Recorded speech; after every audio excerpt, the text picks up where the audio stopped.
Assalamualaikum warahmatullahi wabarakatuh. Bismillahirrahmanirrahim. Bersua lagi dalam rancangan Mingguan Dunia Asia. Antara paparan minggu ini, China menggesa Jepun agar bersemuka bagi membincangkan isu perbalahan mengenai Kepulauan Diayu yang dipertikaikan. Di Indonesia, pihak berkuasa negara itu hujung minggu lalu berjaya menahan 11 orang yang disyaki cuba merancang serangan ke atas Kedutaan Amerika Syarikat dan beberapa buah pejabat konsul Amerika dan syarikat pelombongan. Dan usaha India mengharamkan penggunaan tembakau kunyah gutka tidak sepenuhnya berjaya dijalankan kerana produk-produk tembakau kunyah masih dijual di kedai-kedai dan pasar-pasar di negara itu. Kita ikuti laporannya bersama Hajah Haminah Duraman. China menggesa Jepun agar menimbangkan dan memperbaiki kesilapannya serta mengambil langkah konkret ke arah menyelesaikan perbalahan terhadap Kepulauan Diayu. Jurucakap Kementerian Luar China, Hong Lei, dalam satu sidang media di Beijing berkata, kapal-kapal pengawas laut China meneruskan aktiviti pengawasan dan penguatkuasaan undang-undang di perairan wilayah sekitar Kepulauan Diayu di Laut China Timur serta kapal-kapal pengawal pantai Jepun untuk menggumpul bahan bukti bagi kedaulatan China. Menurut Hong, China telah mengawasi secara dekat kesemua tindak tanduk Jepun bagi mempertahankan kedaulatan dan integriti negara itu dari ancaman-ancaman. Hong menambah Perdana Menteri Wen Jiabao akan menghadiri mesyuarat Asia Eropah ASEM kali ke-9 di Vientiane, Laos dan membuat lawatan rasmi ke negara itu pada 4 hingga 6 November depan. Bagaimanapun, semasa mesyuarat tersebut, beliau tidak berhasrat untuk mengadakan perjumpaan dengan para pemimpin Jepun. Pihak berkuasa Indonesia menahan 11 orang yang disyaki cuba merancang serangan ke atas Kedutaan Amerika Syarikat. Menurut jurucakap Polis Kebangsaan Indonesia, rancangan serangan juga disasarkan ke atas sebuah plaza dekat Kedutaan Australia dan pejabat-pejabat syarikat perlumbungan Freeport McMoran Cooper and Gold. Skuad anti pengganasan Indonesia merampas bom buatan sendiri dan sebiji bom tersedia untuk digunakan oleh kumpulan militan baru yang dikenali sebagai Harakah Sunni bagi Masyarakat Indonesia atau HASMI. Penahanan yang dilakukan oleh skuad elit polis di Kepulauan Jawa itu merupakan yang terbaru dalam usaha pihak berkuasa Indonesia mematahkan kegiatan militan yang mana sejauh ini mengorbankan sekurang-kurangnya 7 orang. Alius tidak memberikan butiran lanjut mengenai identiti kumpulan terbabit, tetapi beliau menyenaraikan sasaran serangan termasuk pejabat konsul Amerika di Surabaya, kedutaannya di Jakarta, Plaza 89 di Jakarta dan pejabat-pejabat syarikat perlumbungan Freeport. Menurutnya, Hasmi juga merancang untuk menyerang kenderaan polis di Bandar Serondol, Tengah Jawa. Industri akuakultur air dalam 3 dimensi di wilayah Shandong di timur China memberikan faedah bukan saja kepada para nelayan tempatan, malah juga kepada alam sekitar. Teluk Laizhou di bahagian selatan lautan Bohai sangat kaya dengan ikan dan lain-lain sumber asli. Nelayan tempatan menyewa hampir semua kawasan perairan di teluk tersebut bagi aktiviti akuakultur air dalam. Industri akuakultur 3 dimensi di Teluk Laizhou termasuk akuakultur sea cucumber, rumpai laut dan pelbagai jenis ikan dalam sangkar. Menurut seorang pekerja akuakultur, Wang Xiaomei, setiap bulan Julai dan Ogos, mereka akan mengeluarkan rumput rumpai laut sebagai makanan untuk tiram. Bagaimanapun pada tahun 1980-an dan 90-an disebabkan terlalu banyak aktiviti menangkap ikan dan pencemaran air laut, hampir 100 juta ekar rumpai laut di pesisiran pantai dikurangkan hanya kepada 1 juta ekar. Bagi mengubah situasi buruk tersebut, wilayah Shandong memperkenalkan program pemulihan laut bagi membina semula hutan di bawah lautan. Lebih dari 150 syarikat makanan laut akuakultur di wilayah-wilayah Yantai, Weihai, Rizau dan Bandaraya Qingdao menyertai program berkenaan. Di India, pengharaman pengunyahan tembakau tidak 100% mendatangkan kesan seperti yang dihasratkan kerana hanya 13 dari 28 buah negara di negara itu yang mengharamkan pengeluaran, penjualan dan pengagihan produk tembakau berkenaan. Menurut statistik, sekitar 200 juta penduduk di India dilaporkan menghisap merokok dan dari jumlah tersebut 1/5 dari mereka bergantung kepada tembakau kunyah. Jenis tembakau kunyah yang paling popular di India, gutka, diperbuat dari buah pinang dan mengandungi nikotin dan lain-lain kimia yang berbahaya. Penggunaan meluas tembakau kunyah dipersalahkan terhadap meningkatnya kes-kes kanser mulut dan paru-paru di negara tersebut. Pengharaman tembakau kunyah bertujuan untuk memperbaiki kesihatan orang ramai. Bagaimanapun, hasrat tersebut gagal dicapai kerana produk-produk tembakau kunyah masih dijual di kedai-kedai dan pasar-pasar di negara itu. Pengharaman tembakau kunyah dilancarkan selaras dengan satu rang undang-undang mengenai keselamatan makanan yang diluluskan pada tahun 2011. Polis Thailand menahan seorang lelaki nisyaki cuba menyeludup masuk 16 ekor anak harimau di sempadan Laos. Lelaki terbabi ditahan selepas haiwan tersebut ditemui di dalam kenderaannya. Kesemua anak harimau tersebut berumur antara 6 ke 8 minggu dan disimpan dalam 8 sangkar plastik. 8 darinya adalah harimau jantan. Menurut pihak berkuasa, polis menahan Karen Kong Fu di Nuain Sila, sebuah daerah di timur laut wilayah Khon Kaen ketika mengadakan pemeriksaan harian apabila mereka menemui anak-anak harimau berkenaan. Kereta tersebut dalam perjalanan menuju sempadan Laos dan polis menahan lelaki berusia 52 tahun itu atas dakwaan menyeludup. Jika sabit kesalahan, Karen akan dihukum penjara 4 tahun dan denda 40,000 baht.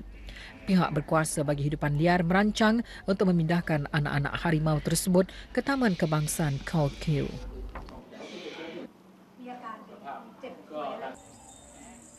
Wilayah Chonburi, kira-kira 131 km di timur laut Bangkok, menjadi tuan rumah kepada lumba kerbau kali ke-141 tahun.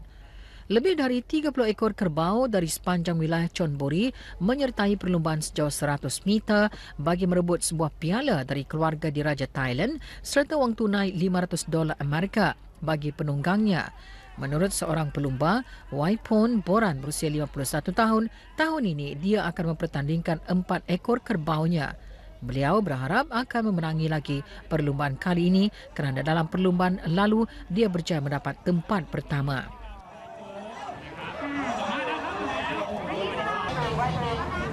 Yeah, I heard there was some bulls out here today. It seems like a pretty interesting experience.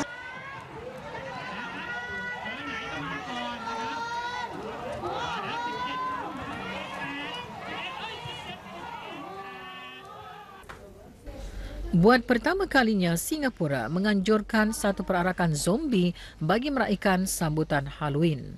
Lebih 100 orang menyertai perarakan tersebut dengan mengayakan pelbagai jenis pakaian dan wajah yang dimekapkan menyerupai zombie. Perarakan itu diilhamkan oleh seorang penganalisa berusia 27 tahun, Jalen Ang. Jalen berkata dia mendapat idea untuk menganjurkan perarakan zombie itu selepas menyaksikan satu acara serupa di Amerika. Fenomena perarakan zombie tercetus pada tahun 2001 di Sacramento, California. Dan sejak itu, bandaraya-bandaraya utama di seluruh dunia seperti New York, Buenos Aires atau Sydney mempunyai versi mereka sendiri untuk menganjurkan perhimpunan seumpamanya. Buku rekod dunia Guinness secara rasmi mengiktiraf perarakan zombie New Jersey di Taman Asbury, New Jersey, Amerika Syarikat pada 30 Oktober 2010 dengan penyertaan 4,093 orang peserta yang terbesar pernah dianjurkan.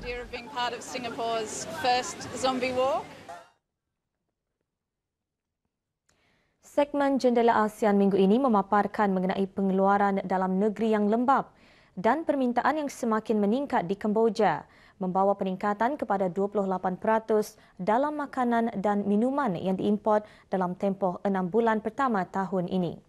Harga yang lebih rendah di luar negara juga membawa kepada lebih banyak import dari negara jiran. Di Malaysia, seorang bekas ketua inspektor kesihatan berjaya mencipta perangkap penyaringan sisa minyak dan pengasingan sisa makanan serta gres. Diberi nama Simpak, ia diperbuat daripada bahan plastik polipropilin, gantian kaca dan keluli, tahan karat dan sesuai untuk kegunaan kediaman dan juga restoran. Secara tidak langsung, penggunaannya dapat meningkatkan jangka hayat sistem perparitan dan pembentungan. Melangkah ke salah sebuah negara jiran terdekat pula Singapura. Singapura dijangka mencipta kenderaan elektriknya sendiri dengan prototipe menjelang akhir tahun ini. Ikuti paparan menarik ini bersama Hajah Haminah Duraman.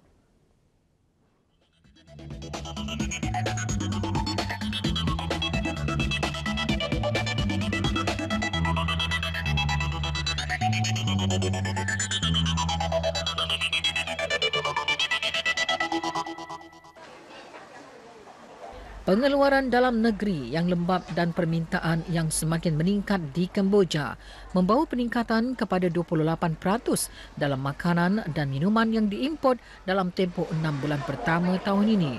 Menurut data dari Kementerian Perdagangan Kemboja, mengimport 94.7 juta dolar Amerika dalam makanan dan minuman antara Januari dan Jun.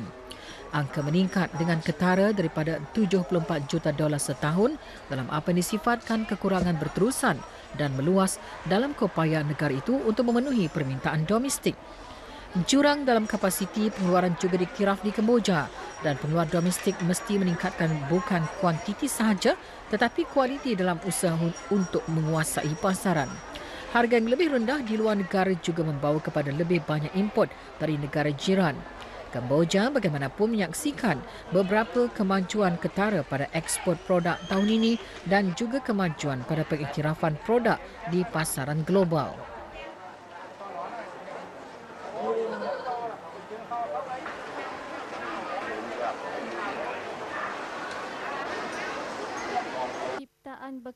Simpak merupakan reka cipta perangkap penyaringan sisa minyak dan pengasingan sisa makanan serta gres.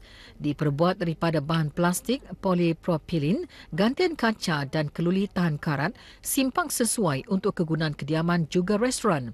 Ciptaan oleh Muhammad Nayan Saleh di Pulau Pinang, Malaysia, mampu menangani masalah pencemaran saliran longkang dan parit serta pencemaran sungai.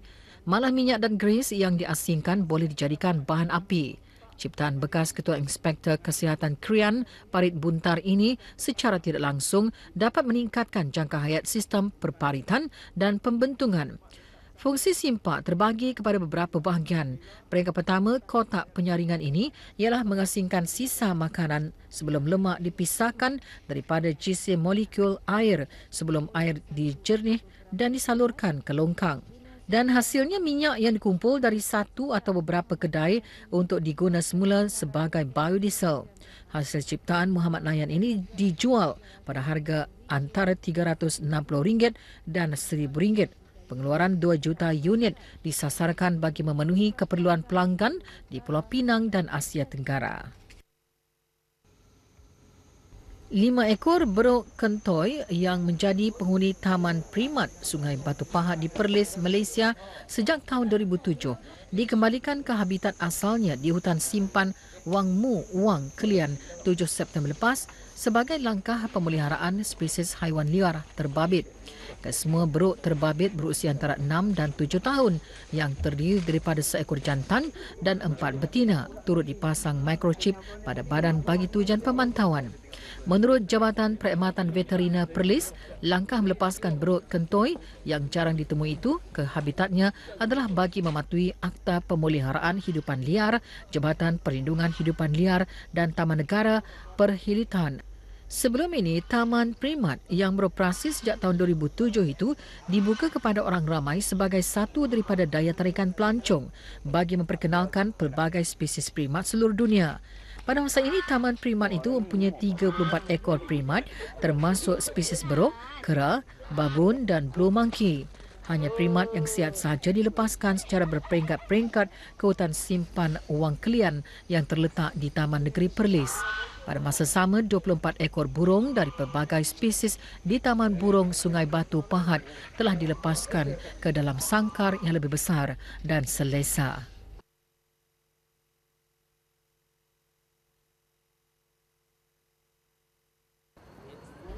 Singapura mencipta kenderaan elektriknya sendiri dengan prototipe menjelang akhir tahun ini.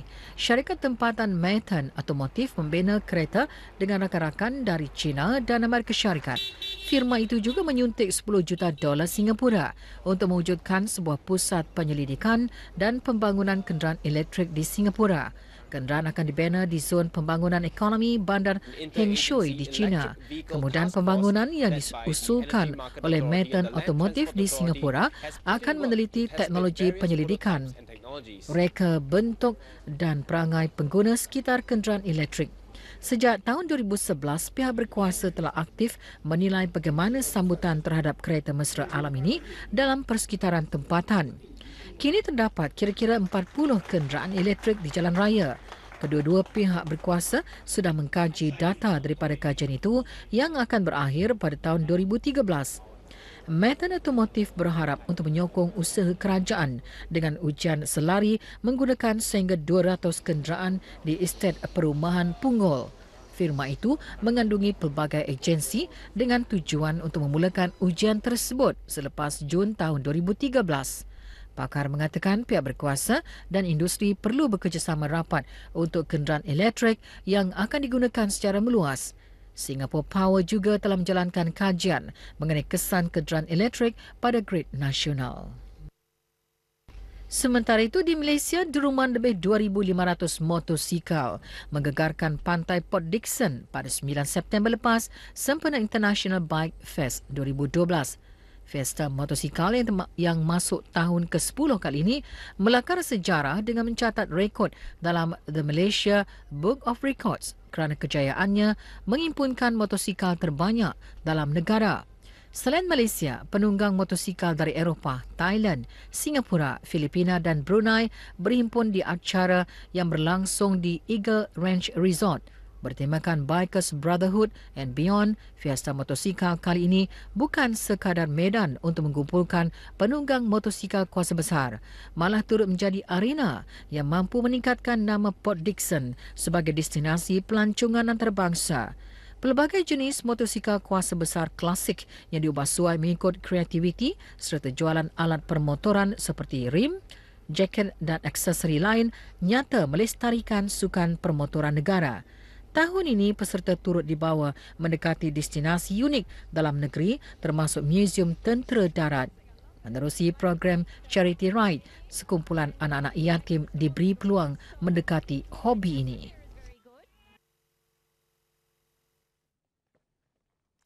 Audio bahan tersebut mengakhiri rancangan Dunia Asia keluaran minggu ini. Semoga apa yang kami paparkan ini akan memberi manfaat yang berguna kepada kita semua dan berkongsi pengetahuan bersama. Bersua lagi minggu depan dengan bahan-bahan yang lebih menarik. Assalamualaikum warahmatullahi wabarakatuh. Salam hormat.